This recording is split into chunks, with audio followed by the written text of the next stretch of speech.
നമസ്കാരം. ഫണ്ട് 360 പുതിയൊരു അധ്യായത്തിലേക്ക് സ്വാഗതം. നമ്മുടെ ഇന്നത്തെ വിഷയം രണ്ട് NBFCകളെ കുറിച്ചാണ്. മുത്തൂറ്റ് ഫിനാൻസും മണപ്പുറം ഫിനാൻസും. ഈ രണ്ട് സ്റ്റോക്കുകളെ കുറിച്ചും ഒത്തിരിയേറെ കാലങ്ങളായിട്ട് കുറേ പേരൊക്കെ ചോദിക്കുന്നുണ്ടായിരുന്നു.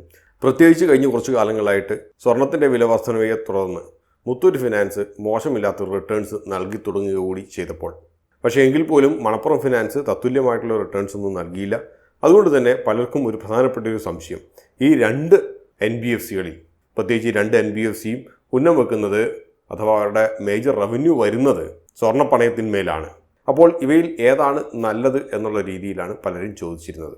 നമുക്കറിയുന്ന പോലെ തന്നെ ഇന്ത്യയിലെ സ്വർണ്ണപ്പണയത്തിൻ്റെ മുകളിലുള്ള വായ്പകൾ, അവയിൽ 82% നൽകുന്നത് ബാങ്കുകളാണ്. ബാക്കി 18% ഈ NBFCകൾ നൽകുന്നത്. മുൻകാലങ്ങളിൽ ബാങ്കുകളിൽ നിന്നുള്ള വായ്പകൾക്ക് ജനങ്ങൾക്ക് അത്രയധികം താല്പര്യമില്ലായിരുന്നു. കാരണം ആവശ്യമില്ലാത്ത കുറേ നൂലാമാലകൾ മിക്ക ബാങ്കുകളും വായ്പകൾ നൽകുന്നതിന് വേണ്ടിയിട്ട്, ഇതൊരു സെക്യൂർഡ് ലോണാണ്, സ്വർണം കൊടുത്തിട്ടാണ്, കൊളാട്രൽ കൊടുത്തിട്ടാണ് ലോൺ നൽകുന്നതെങ്കിൽ കൂടിയും ആവശ്യമില്ലാത്ത നൂലാമാലകൾ ബാങ്കുകൾ മുമ്പോട്ട് വെക്കുന്നുണ്ടായിരുന്നു. പക്ഷേ 2021 കാലഘട്ടം മുതൽ റിസർവ് ബാങ്ക് കുറച്ചുകൂടി ലിബറലായിട്ടുള്ള ഒരു വഴികളൊക്കെ സ്വീകരിച്ചു. അതിനെ തുടർന്ന് ബാങ്കുകളെ സംബന്ധിച്ച് ലോണുകൾ കൊടുക്കുക കുറച്ചുകൂടി എളുപ്പമായി തീർന്നു. കൂടാതെ ബാങ്കുകൾക്ക് നമുക്കറിയുന്ന പോലെ സാധാരണ രീതിയിൽ NBFCകളെക്കാളും കുറഞ്ഞ പലിശ നിരക്കിൽ ലോണുകൾ കൊടുക്കാൻ കഴിയും. മറ്റൊന്നുകൊണ്ടല്ല, കറണ്ട് അക്കൗണ്ടും സേവിങ്സ് അക്കൗണ്ടും ഒക്കെ ബാങ്കുകൾ കൊണ്ട് ഡെപ്പോസിറ്റുകൾ സ്വീകരിക്കാൻ കഴിയും. അപ്പോൾ അതുകൊണ്ട് തന്നെ ചിലവ് കുറഞ്ഞ പണത്തിൻ്റെ ലഭ്യത ബാങ്കുകൾ കൊണ്ട് NBFCകളെ നമുക്ക് കമ്പയർ ചെയ്ത് നോക്കുമ്പോൾ, NBFCകളെ സംബന്ധിച്ച് അത് മുത്തൂറ്റ് ഫിനാൻസ് ആകട്ടെ, മണപ്പുറം ആകട്ടെ, കൊശമറ്റമാകട്ടെ, ആരൊക്കെയാണെങ്കിലും പണത്തിൻ്റെ പ്രധാന സ്രോതസ് എന്ന് പറഞ്ഞാൽ ഒന്നുകിൽ ബാങ്കുകളിൽ നിന്നും കടമെടുക്കുക, അല്ലെങ്കിൽ NCDs പോലെയുള്ളതൊക്കെ പുറത്തിറക്കി ജനങ്ങളുടെ അടുത്തു നിന്നും പണം കളക്ട് ചെയ്യുക. ഇന്ത്യയെ സംബന്ധിച്ചാണെങ്കിൽ ഇന്ത്യയിലെ NBFCകൾ ഹാൻഡിൽ ചെയ്യുന്ന അഥവാ NBFCകൾ നൽകുന്ന സ്വർണ്ണപ്പണയം, അവയുടെ 80%-ലേറെ ഏറ്റവും മുകളിലുള്ള 4 NBFCകളാണ് നൽകുന്നത്. ഈ 4 NBFCകളിൽ ഏറ്റവും മുമ്പിൽ നിൽക്കുന്ന 2 NBFC കമ്പനികളാണ് മുത്തൂറ്റ് ഫിനാൻസും മണപ്പുറം ഫിനാൻസും. രണ്ടും കേരള ബേസ്ഡ് കമ്പനികളാണ്. മുത്തൂറ്റ് ഫിനാൻസ് മൊത്തമുള്ള NBFC ഗോൾഡ് ലോൺസിൻ്റെ അകത്ത് 52% നൽകുന്നു. അതേസമയം മണപ്പുറം ഫിനാൻസ് 13% നൽകുന്നു. അപ്പോൾ ഈ രണ്ട് കമ്പനികളുടെയും കൂടി കൂട്ടിക്കഴിഞ്ഞാൽ തന്നെ ഏകദേശം 65% ഈ രണ്ട് കമ്പനികൾ ആയിട്ട് നൽകുന്നു എന്നർത്ഥം. ബാക്കി ഈ പറഞ്ഞ ഇന്ത്യയിലുള്ള മറ്റെല്ലാ NBFCകളും കൂടി കൂടിയിട്ടാണ് 35% നൽകുന്നത്. ആദ്യമായിട്ട് നമുക്ക് ഈ രണ്ട് കമ്പനികളെയും തമ്മിൽ ചെറുതായിട്ടൊന്ന് കമ്പയർ ചെയ്യാം. മുത്തൂറ്റ് ഫിനാൻസ് ഇന്ത്യയിലെ ഏറ്റവും വലിയ സ്വർണ്ണപ്പണയത്തിന്മേൽ കടം നൽകുന്ന കമ്പനിയാണ്. മണപ്പുറം ഫിനാൻസ് രണ്ടാമതും. പക്ഷേ ഇവ തമ്മിലുള്ള മാർക്കറ്റ് ഷെയർ നോക്കിക്കഴിഞ്ഞാൽ മണപ്പുറം ഫിനാൻസ് മുത്തൂറ്റ് ഫിനാൻസിൻ്റെ ഏകദേശം 1/3 മാത്രമേ ഗോൾഡ് ലോൺ ഡിസ്പേഴ്സ്ഡ് ഉള്ളൂ എന്ന് മനസ്സിലാക്കാൻ കഴിയും. ഏകദേശം 1.25 ലക്ഷം കോടി രൂപയുടെ അടുത്ത് ഉള്ള gold loan asset under management Muthoot ഫിനാൻസിനുള്ളപ്പോൾ ഏകദേശം 30,000 കോടി രൂപയുടെ അടുത്ത് മാത്രമേ മണപ്പുറം ഫിനാൻസിനുള്ളൂ. പക്ഷേ മറ്റൊരു വ്യത്യാസം ഉള്ളതെന്ന് വെച്ച് കഴിഞ്ഞാൽ മണപ്പുറം ഫിനാൻസിന് ടോട്ടൽ അസറ്റ് അണ്ടർ മാനേജ്മെൻറ്റ് എന്ന് പറയുന്നത് ഏകദേശം 46,000 കോടി രൂപയുടെ ഉണ്ട്. പക്ഷേ മുത്തൂറ്റ് ഫിനാൻസിന് 1,47,000 കോടി രൂപയോളം മാത്രമേ ഉള്ളൂ. അതായത് മൊത്തമുള്ള AUMൻ്റെ 90%-ലേറെ മുത്തൂറ്റ് ഫിനാൻസ് വെറും ഗോൾഡ് ലോൺ മാത്രമാണെന്ന് കാണാം. പക്ഷേ മണപ്പുറം ഫിനാൻസിനെ സംബന്ധിച്ച് അത് കുറച്ചുകൂടി ഡൈവേഴ്സിഫൈഡ് ആണ്. അതായത് പേഴ്സണൽ ലോൺ മുതൽ ഓട്ടോ ലോൺ മുതൽ ഹൗസിംഗ് ലോൺ മുതൽ എല്ലാം മണപ്പുറം ഫിനാൻസ് നൽകുന്നു. അപ്പോൾ കുറച്ചും കൂടി ഡൈവേഴ്സിഫൈഡ് ആണ്. ബ്രാഞ്ച് നെറ്റ്വർക്കിൻ്റെ കാര്യം നോക്കുകയാണെങ്കിൽ മുത്തൂറ്റ് ഫിനാൻസിനേക്കാളും കൂടുതൽ ബ്രാഞ്ചുകൾ ഉള്ളത് മണപ്പുറം ഫിനാൻസിനാണ്. ഏകദേശം 5200-ലേറെ ഉള്ള ബ്രാഞ്ചുകൾ. അതേസമയം മുത്തൂറ്റ് ഫിനാൻസിന് വെറും 4800 ബ്രാഞ്ചുകളേ ഉള്ളൂ. പക്ഷേ എങ്കിൽ പോലും ഓപ്പറേറ്റിംഗ് എഫിഷ്യൻസി കൂടുതലായിട്ടുള്ളത് മുത്തൂറ്റ് ഫിനാൻസിനാണെന്ന് നമുക്ക് കാണാം. ഫിനാൻഷ്യൽസ് നമ്മൾ കമ്പയർ ചെയ്യുകയാണെങ്കിൽ മുത്തൂറ്റ് ഫിനാൻസിൻ്റെ റിട്ടേൺ ഇക്വിറ്റി എന്ന് പറയുന്നത് ഏകദേശം 18% അടുത്ത് വരുന്നു. അതേസമയം മണപ്പുറത്തിൻ്റെത് അതിൻ്റെ ഏകദേശം പകുതിയോളം മാത്രമേ ഉള്ളൂ, 9%. ഇതേ കാര്യം തന്നെയാണ് പ്രോഫിറ്റ് ഗ്രോത്തിൻ്റെ കാര്യത്തിൽ നോക്കുകയാണെങ്കിലും ലാഭത്തിലുള്ള ഉയർച്ച. മുത്തൂറ്റ് കഴിഞ്ഞ ഒരു വർഷത്തെ കാലയളവ് എടുത്ത് നോക്കുകയാണെങ്കിൽ ഏകദേശം 23% അടുത്ത് വരുന്ന ഒരു ഇൻകം ഗ്രോത്ത് റിപ്പോർട്ട് ചെയ്തു. പക്ഷേ അതേസമയം മണപ്പുറം ഫിനാൻസിൻ്റെത് ഏകദേശം കുറയുകയാണ് ചെയ്തത്, ഏകദേശം പകുതിയോളമായിട്ട്. അതുപോലെ തന്നെയാണ് ഡെറ്റ് ഇക്വിറ്റി റേഷ്യോ നോക്കുകയാണെങ്കിലും ഏകദേശം 3.2 എന്ന് പറയുന്ന ഒരു റേഷ്യോ ആണ് മുത്തൂറ്റ് ഫിനാൻസിന്. അപ്പോൾ കാര്യമായിട്ടുള്ള ഒരു ഫിനാൻഷ്യൽ സ്ട്രെസ് ഉണ്ട് എന്ന് നമുക്ക് കാണാൻ കഴിയില്ല. മണപ്പുറം ഫിനാൻസിനെ സംബന്ധിച്ചാണെങ്കിൽ ഏകദേശം നെറ്റ് പ്രോഫിറ്റ് മാർജിന് 40% നിന്ന് നേരെ പകുതിയായിട്ട് കഴിഞ്ഞ കുറച്ച് ക്വാർട്ടറുകളിലായിട്ട് താഴോട്ട് വന്നതായിട്ട് കാണാൻ കഴിയും. അതുപോലെ തന്നെ ഡൈവേഴ്സിഫിക്കേഷനെ കുറിച്ച് നമ്മൾ നേരത്തെ പറഞ്ഞു.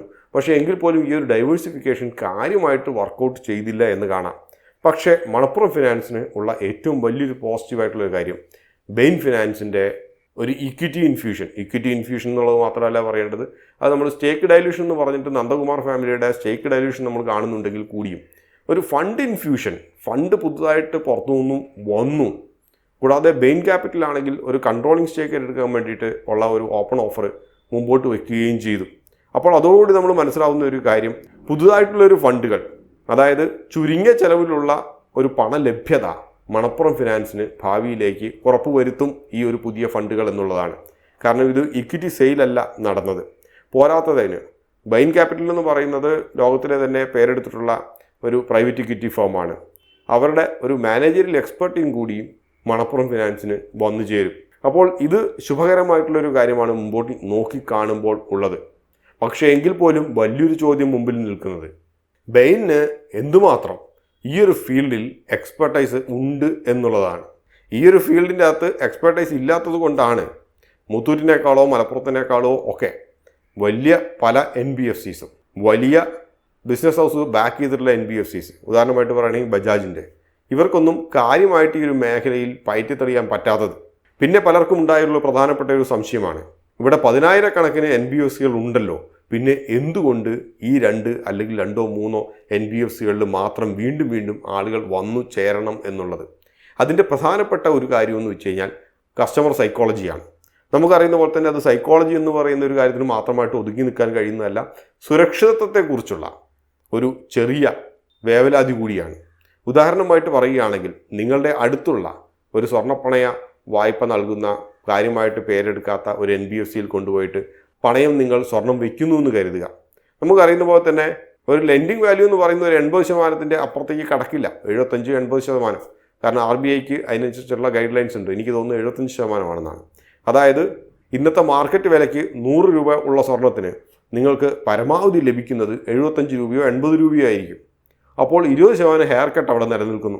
സ്വർണത്തിന് വീണ്ടും വില ഉയർന്നു പോയി എന്ന് കരുതുക. നല്ലൊരു നേരം നോക്കിയിട്ട് ഈ ഒരു ഫിനാൻസ് കമ്പനി ഉടമ മുങ്ങിയെന്നും കരുതുക. അപ്പോൾ നിങ്ങളുടെ ഈ ഒരു 20%-ഓ അതിലേറെയോ ഉള്ള തത്തുല്യമായിട്ടുള്ള ഒരു സ്വർണത്തിന്മേലുള്ള ഒരു നഷ്ടം നിങ്ങൾക്ക് വന്നു ചേരും.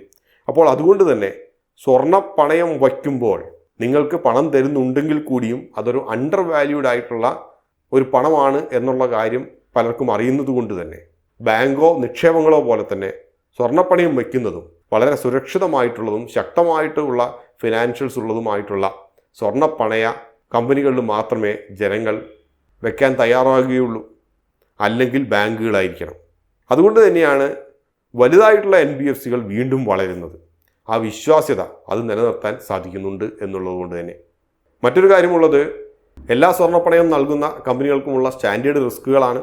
അതായത് സ്വർണത്തിൻ്റെ വില ഇടിഞ്ഞാൽ നേരത്തെ പറഞ്ഞതിൻ്റെ നേരെ വിപരീതമാണ് ഫലം. അതായത് 100 രൂപ മാർക്കറ്റ് വാല്യൂ ഉള്ളപ്പോൾ 80 രൂപ കസ്റ്റമർക്ക് പണയമായിട്ട് നൽകി എന്ന് കരുതുക.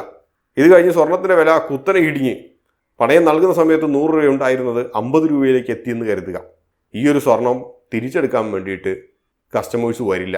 ഇത് വലിയ നഷ്ടത്തിലേക്ക് കലാശിക്കും. അതുകൊണ്ട് തന്നെയാണ് നമ്മൾ 2-3 ആഴ്ചകൾക്ക് മുമ്പ് സ്വർണത്തിൻ്റെ വില കുത്തനെ ഇടിഞ്ഞപ്പോൾ, കുത്തനെ ഇടിഞ്ഞു എന്ന് പറയാൻ കഴിയില്ല, ഒരു കറക്ഷൻ നടന്നു എന്നേ അറിയാൻ കഴിയുള്ളൂ, ആ ഒരു പ്രത്യേക ദിവസം മണപ്പുറം ഫിനാൻസിൻ്റെ സ്റ്റോക്കുകളുടെ വില ഏകദേശം 4% ഇടിഞ്ഞു. അപ്പോൾ മണപ്പുറം ഫിനാൻസിൻ്റെ 90% ഫിനാൻസിങ് നടക്കുന്നത് സ്വർണ്ണപ്പണയത്തിന്മേലായതുകൊണ്ട് തന്നെ സ്വർണത്തിൻ്റെ വിലയുമായിട്ട് ഈ ഒരു കമ്പനിയുടെ ഷെയർ പ്രൈസ് വളരെയധികം ലിങ്ക്ഡാണ്. ഈ ഒരു കാര്യം നിങ്ങൾ മനസ്സിൽ വെക്കണം. രണ്ടാമത്തെ ഒരു കാര്യമെന്ന് വെച്ച് കഴിഞ്ഞാൽ, ബാങ്കുകൾ 18% വരുന്ന NBFCകളുടെ മാർക്കറ്റ് ഷെയർ ഇന്ന് നിലനിൽക്കുന്നു എന്നുള്ളത് ഒരു സത്യമാണ്. ഈ 18% അടുത്ത് ഉള്ളതിൻ്റെ അകത്ത് പകുതിയിലേറെയും മുത്തൂറ്റ് ഫിനാൻസ് ആണ് ഹാൻഡിൽ ചെയ്യുന്നത്. അതായത് ഏകദേശം 10% അടുത്ത് എന്ന് നമുക്ക് വേണമെങ്കിൽ കണക്ക് കൂട്ടാം. പലരുടെയും പ്രധാനപ്പെട്ട ഒരു ചോദ്യം, എന്തുകൊണ്ട് എല്ലാവരും ബാങ്കിലേക്ക് പോകുന്നില്ല? ഒന്ന്, നൂലാമാലകൾ. രണ്ടാമത്തെ കാര്യം, മണപ്പുറമാകട്ടെ അല്ലെങ്കിൽ മുത്തൂറ്റാകട്ടെ, ഇവർ റൂറൽ ഏരിയയിലേക്കുള്ള പെനിട്രേഷൻ, ഫ്രാഞ്ചൈസി മോഡലുകൾ വഴിയോ അല്ലെങ്കിൽ സ്വന്തം ബ്രാഞ്ചുകൾ തുടങ്ങിയിട്ടുള്ള ഈ ഒരു പെനിട്രേഷൻ, കൂടാതെ ഡോർ സ്റ്റെപ്പ് ലോൺ എന്നൊക്കെ പറയുന്ന പരിപാടി, വീട്ടിൽ വന്നിട്ട് സ്വർണം എടുത്തിട്ട് പണം കൊടുക്കുന്ന പരിപാടി, ഇതൊന്നും ബാങ്കുകൾക്ക് നടക്കുന്ന കാര്യമല്ല. പക്ഷേ NBFCകൾക്ക് ഇത്തരത്തിലുള്ള സർവീസ് നടത്താൻ കഴിയും എന്നുള്ളൊരു സത്യം നിലനിൽക്കുന്നു. പക്ഷേ നമുക്കറിയുന്ന പോലെ തന്നെ നാഷണലൈസ്ഡ് ബാങ്കുകൾ ഉൾപ്പെടെ ഇന്ന് കുഗ്രാമങ്ങളിലും ഉൾനാടുകളിലും ബ്രാഞ്ചുകൾ തുടങ്ങി ഉപഭോക്താക്കളെ ആകർഷിക്കുന്ന രീതിയിൽ പരസ്യങ്ങൾ കൊടുക്കുകയും ചാനൽ പാർട്ട്നേഴ്സിനെ ഡെപ്യൂട്ട് ചെയ്യുകയും ചെയ്യുന്നുണ്ട്. അപ്പോൾ മത്സരം കടുത്തതാണ്. പക്ഷേ എങ്കിൽ പോലും ഈ ഒരു മേഖല അത് താരതമ്യേന റിസ്ക് കുറഞ്ഞിട്ടുള്ളൊരു ലെൻഡിങ് ആയിട്ടുള്ളൊരു മേഖലയായിട്ട് നിലനിൽക്കുന്നു. അതുകൊണ്ട് തന്നെ ഇത് ഭാവിയിൽ വളരെയധികം സ്കോപ്പുള്ളൊരു മേഖല തന്നെയാണ്.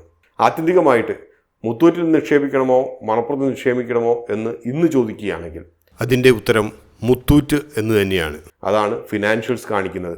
കാരണം ബെയിൻ്റെ ഇൻവെസ്റ്റ്മെൻ്റ് ഒക്കെ നടത്തിയിട്ട് ഇപ്പോൾ ബെയിൻ മാത്രമല്ല ഏവർക്കും സുപരിചിതമായിട്ടുള്ള KKRഉം ക്യൂ നിൽക്കുന്നുണ്ട്.